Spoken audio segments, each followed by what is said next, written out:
Dünya Türkmenleri. Dünya Türkmenleri.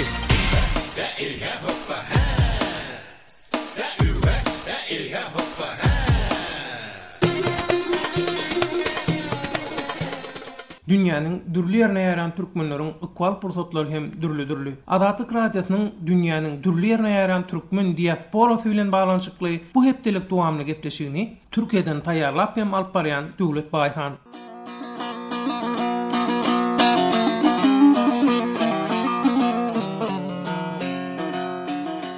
Türkiýe, Türkmenistanda däkmek migrantlaryň köpçülik ýurtlarynyň biri. Muňdurly sebäpleri bar. Türkiýanyň Türkmenistanda däkmek migrantlara amatly sebäpleriniň käbirleri türk diliniň türkmenlere ýakyn bolmagy, şeýlede türkmen raýatlarynyň Türkiýe wiza alman, belli bir wagt ol ýerde galyp bilmegi. Elbetde muň syýasy sebäplerim bar. Meselem haçanda iki ýurdun ýolbaşçylary duşuşanda olar Türkmenistan bilen Türkiýanyň iki döwlet bir milletligini aýdýarlar. Netijede häzirki döwürde Türkiýede ýeşleýän Türkmenistanly migrantlaryň sany 10 miňlerçe diýip çaklanylýar. Gödeňinde tutulan wiza möhüreti gutaran soň işçi migrantlaryň aglabasy ýurda gaýdyp salmadylar ýa-da Türkmenistandan çykarmadylar diýen gorkular sebäpli Türkiýede bir kanun ýaşamaga galýarlar. Şol türkmen migrantlar Türkiýanyň ýoluny tutanda hersiniň öz maksady, murady bardy. Bir jaý salyrjak diýip çykan bolsa, beýlekisi çagamy, inimi kotjak, ýene biri bolsa inimi we agamy öýlendirjek diýen ýaly maksatlar bilen Türkiýe'ye gaýdypdylar. Eýtem Türkmenistanly migrantlar gödeňinde tutýan maksat muratlaryna ýetdimike? Aýralyk, çekilen şol jebir jepalara degdimike? Adatyk radiosynyň Dünýä Türkmenleri atly hepdelik dowamly gepleşiginiň bugünkü esasy temasy ynha şundan ibaret. Bugünkü söhbetleşigimizde gatnaşanlar Türkiýedäki Türkmenistanly däkmek migrantlar Maya, Cemal, Gunço, Rozvay we Ýewropadan bahardaglar.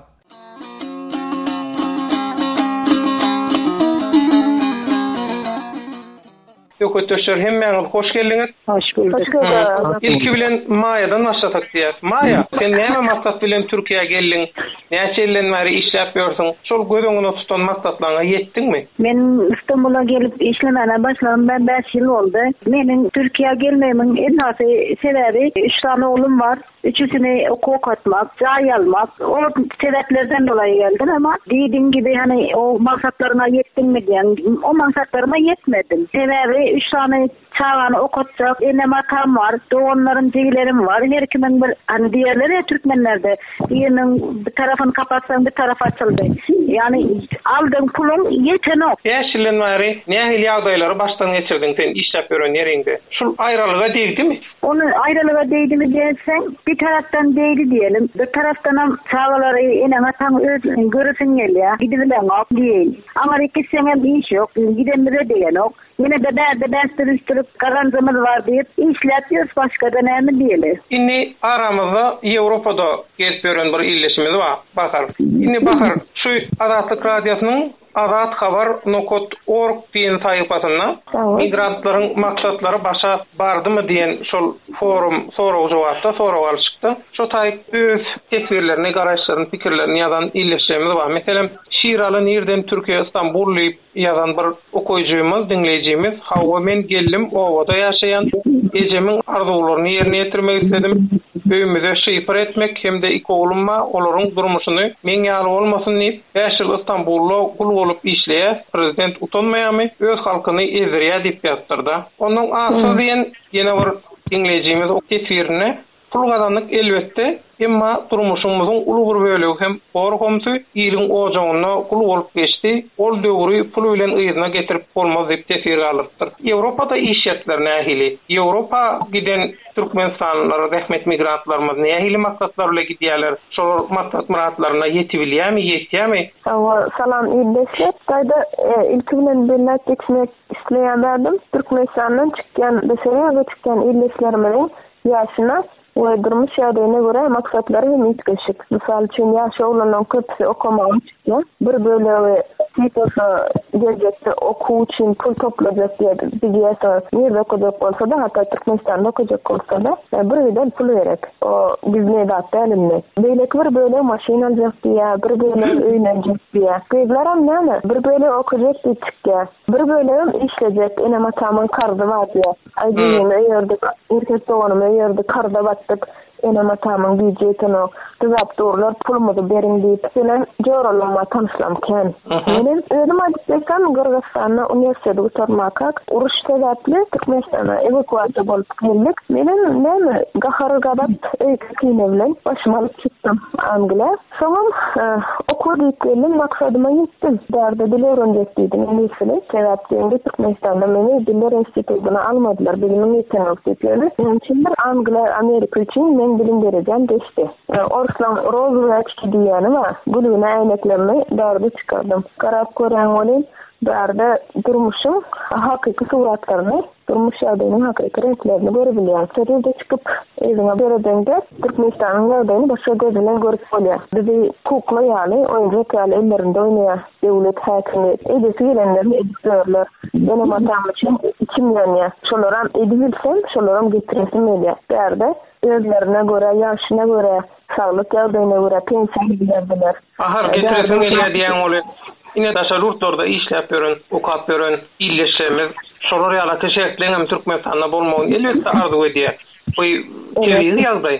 Yöne okuyan, işleyen adamların hemmeti özde onların aşlarının öz yanına çekse, getirse Türkmenistan'da adam almadan. Kalmasın, nereden gerek o Türkmenistan'da adam? Nemçin maya, dur bahar noaya nemçin belediyen. Ya nemesine gerek? Hani, yani hani Türkmenistan'ın hep izdağalandığı ülke ve izdağalan devlet olarak kaldı. Şimdi biz neredeki hani yurtta gelenler sevmizade öğreniyorsun, görüyorsun. Türkiye'de şu adıyla bir sağcık öldü. Hem de kişi sokağa döküldü. Türkmenistan'da bunu yapabilir miyiz? Tavu. Köçe çıktılar. Biz şöyle çıkabilir miyiz? Yani onu edebilir miyiz? Ediktirirler. Nemçin etbilmez. Ne bileyim, bir çıkıyor, iki çıkmaz. Ben bir numara hatırlatayım. 90'da mıydı? 92'de miydi? Nam çörek kaççılığı oldu. Bilyansın canım. Hani Aşkava'da gidip Aşkava'da oturup durup nam alınıyordu. Şu zamanlar benim Ecem Davi Maladillerim önüne çıkıp oturdu. Gelinler, beyinler otağa çıkıp oturanda neyin izir çektiler. Şu milisyalar gelip alıp götürüp hemen yerde bu hani biz düşünmeyelim ki köçeye dökülüp kararsız devlet bizi demokrasi iskiyat deyip haykırabilmez.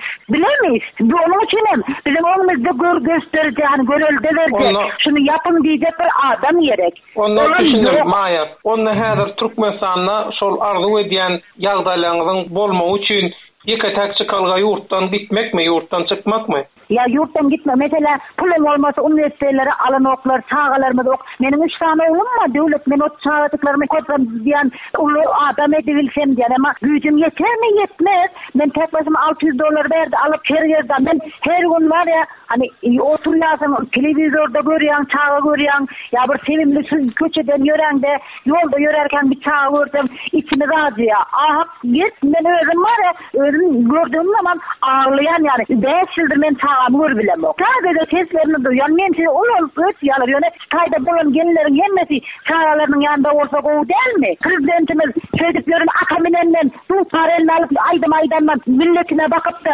milletine pul verse o değil mi? Diller Taylarda gezdirenden. Köçe çıkıp köçede de hani ben yöredim. Senin o arkamdan ben yöreyim. Bakar yöresin, Kemal yöresin, Gonca yöresin, Roz yöresin. Gonçanı alıp o milisyeler alıp götürse bakar kenara çekilir, Cemal kenara çekilir. Evet. Ola hakikat.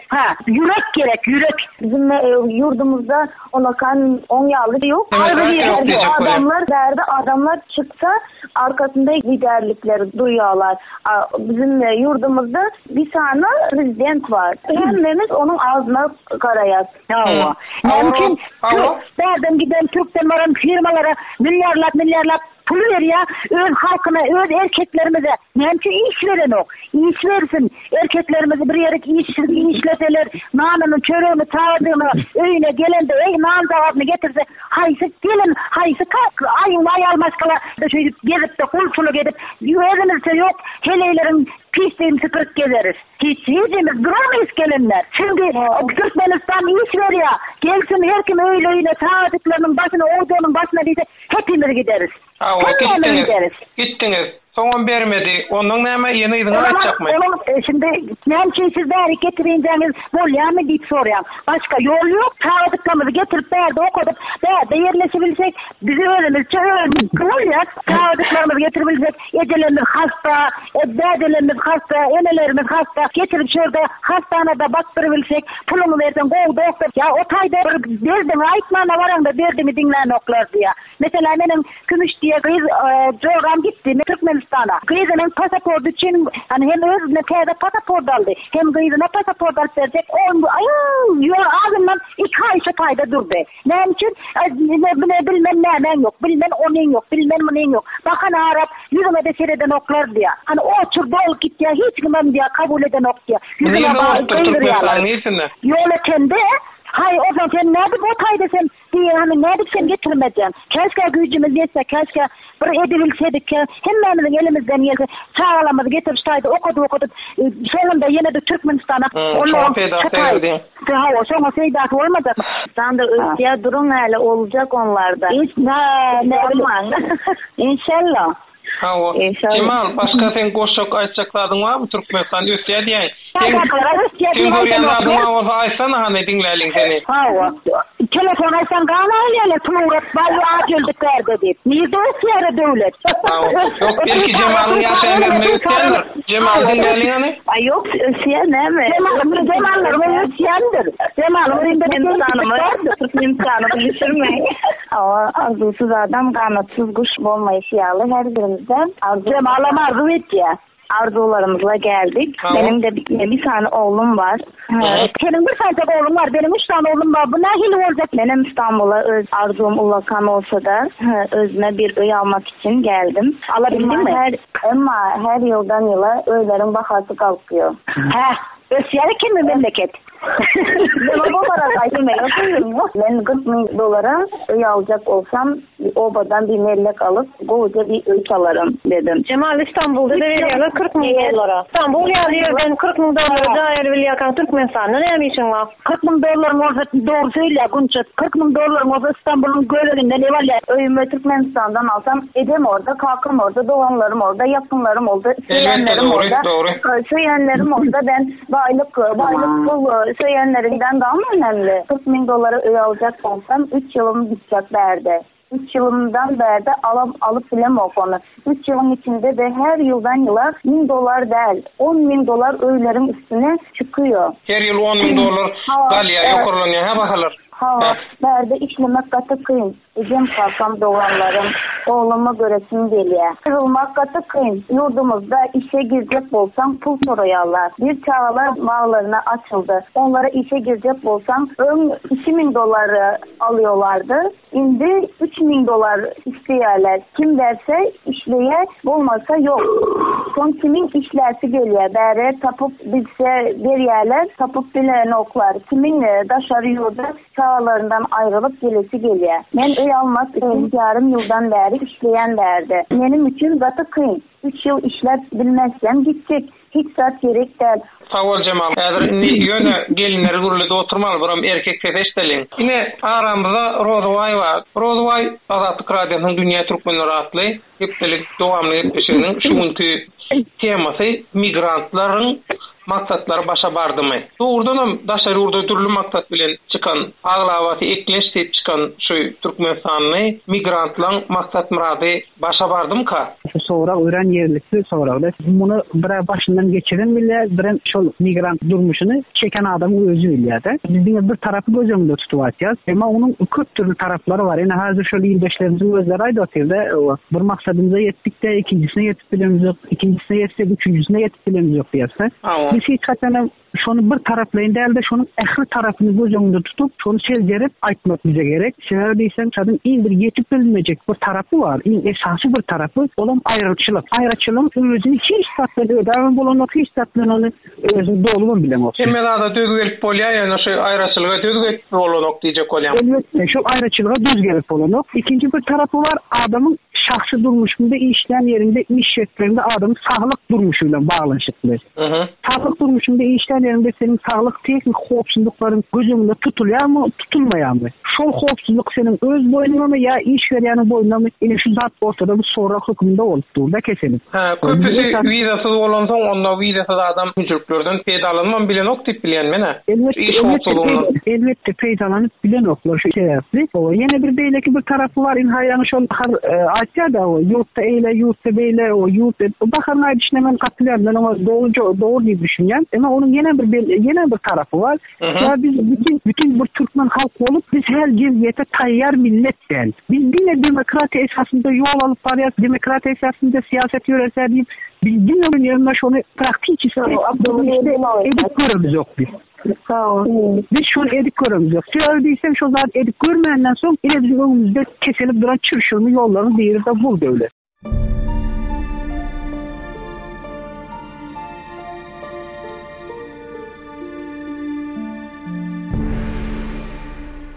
Azatlyk Radiosu özünün azathabar.com websaytynda Türkmenistandaky we halkara arenasyndaky soňky möhüm wakalar we meseleleri barada iýdirli, gyzykly we ýerlikli maglumatlary, multimedia faýllaryny, türkmenistanlylaryň durmuşy bilen bagly foto serileri ýerleşdirýär.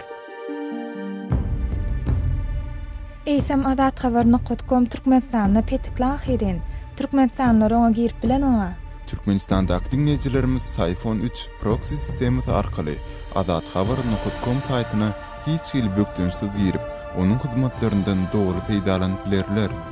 iPhone 3 onu näde ulanmaly, onu nerden satyn almaly? Ol dinleýijilerimiz we okuwçylarymyz üçin dogrulygyna muhit bir programmadyr. Onuň ulanyş faýlyny almak üçin Azat Habar e-mail belgisi derwede.net salgysyny ýene bir ede gaýtalaýaryn. Azat Habar e-mail belgisi derwede.net salgysyny öz mailyňyzdan islendik mazmununa hat ýollaň. Azat Habar e-mail belgisi derwede.net salgysyna hat ýollamaly. Hawa ýolladyk soň näme? 1-2 minutdan soň size awtomatik görnüşde bir hat geler. Hawa iPhone Responder diýen ulanjydan bir hat geldi. Emma ol ýerde hiç hil faýl ýok. Bir topardaşar ýurt diller bar. Şol ýerde türkmençe diýen setiriň üstüne basam. Türkmençe bassam, ýene de bir topar hat çykdy. Indi näme etmeli? Egerde üns berseňiz, siziň öňüňizde peýda bolan tekstde iPhone 3-i nädip alyp bilerin diýen setir bardyr. Şoňa basın. iPhone 3-i nädip alyp bilerin. Hawa bassam, indi näme? Indi bolsa ilkinji setirde peýda bolan Windows XP Vista 7 diýen ýazga basın. Size ulanyş faýly kompýuteriňize ýüklemek hödür ediler. Windows XP Vista 7 diýen setire bassam. Hawa täze bir aýna açyldy.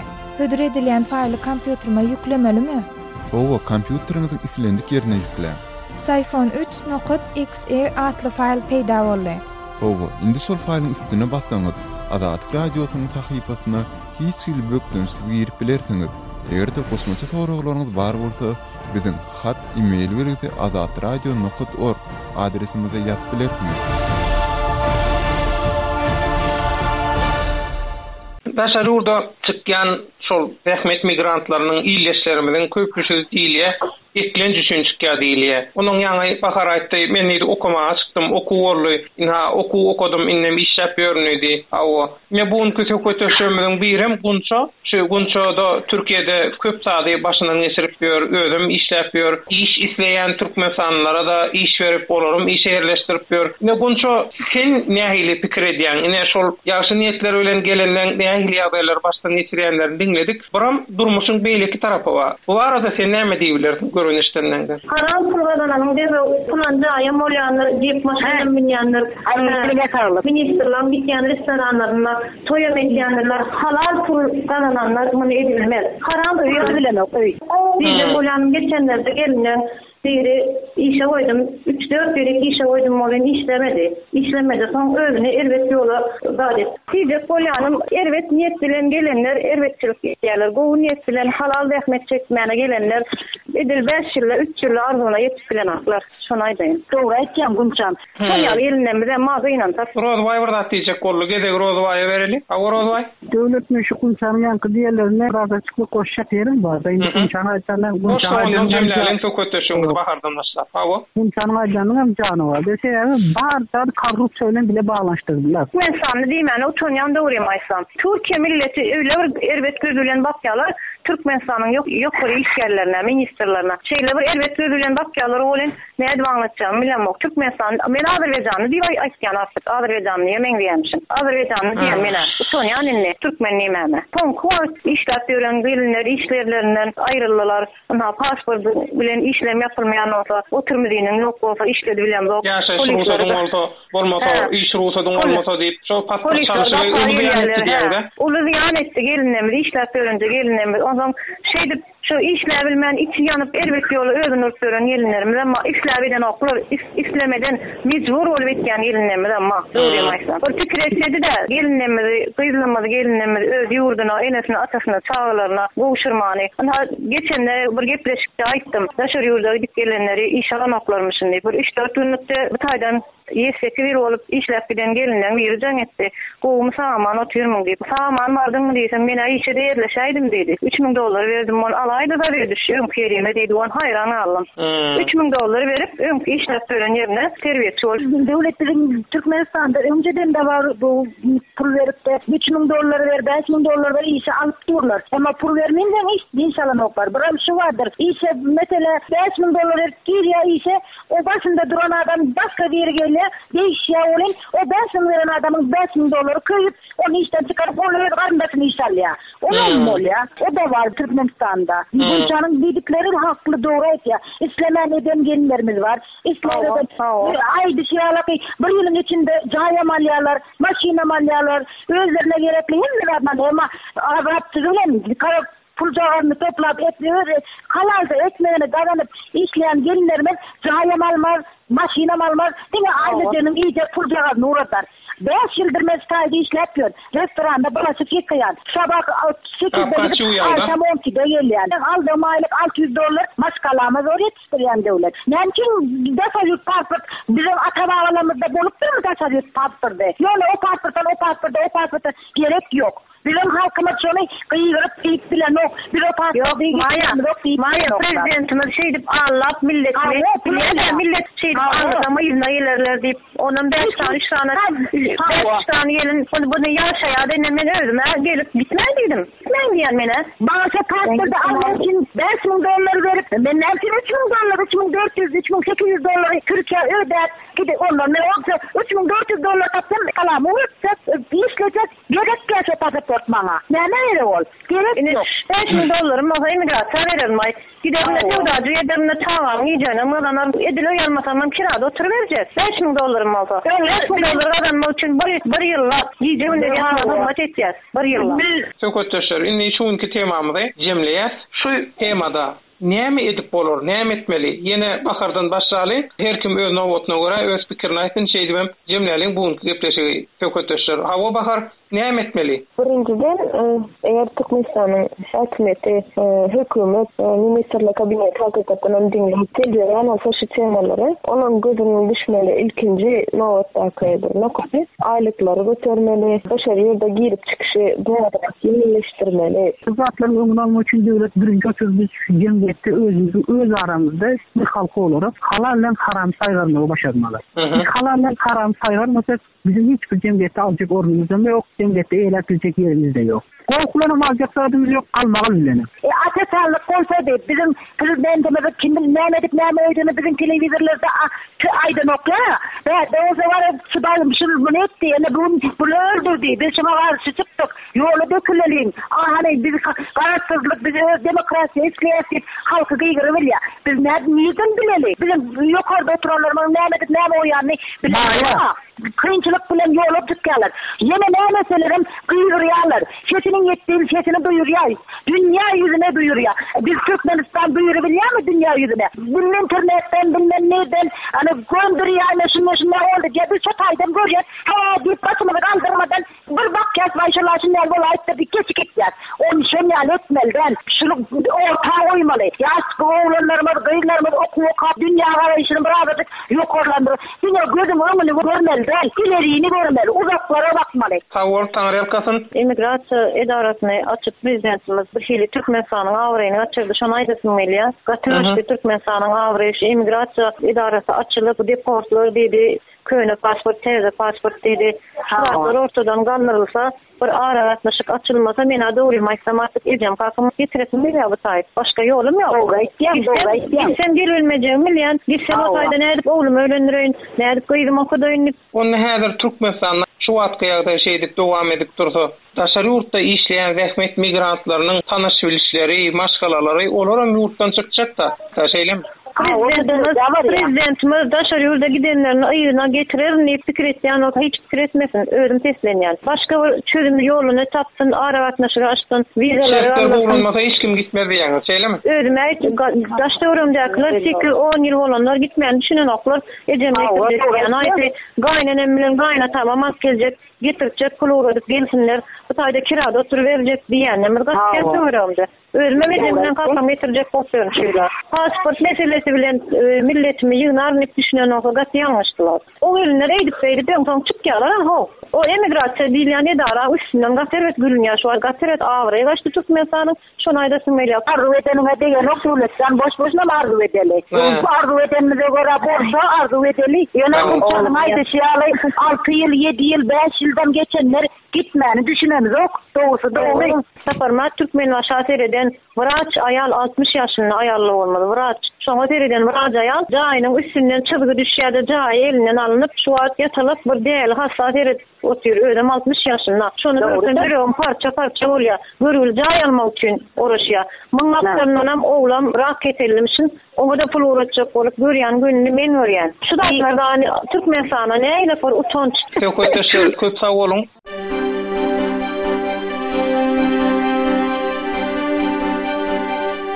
Qadarly dinleyijiler, siz Azatlyk radiosunda informasiýa, maglumat bermekçimi? Zey diýsen zey wasyp ýatyr, ot diýsen ot wasyp ýatyr. Neber suwladyň bar ýa nerleriniň işini var çeýreden atda.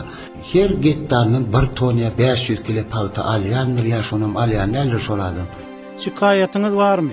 Bizde deputat saylandan biz onu tanamız yok, kimliğinden bilemiz yok. So deputat adamı tanamız yok, hiçle kömegem yok. Derdiňizi köpçülüge ýetirmekçimi? Itiň ummatlaryň sebäbim şu meydanlarda mallar hor diýip gurrunma. Biziň Moskwadaky 7 926 236 04 55 nomerli telefonumyza jaň edip sesiňizi, eger biziň jaň etmegimizi isleseňiz, öz nomeriňizi ýene bir gezek gaýtalaýar. Moskwadaky 7 926 236 04 55 nomerli telefonumyza galyp hem SMS ýollap bilersiňiz. Azatlyk radiosynyň Skype adresi Azatlyk radiosy goşulyp ýazylýar.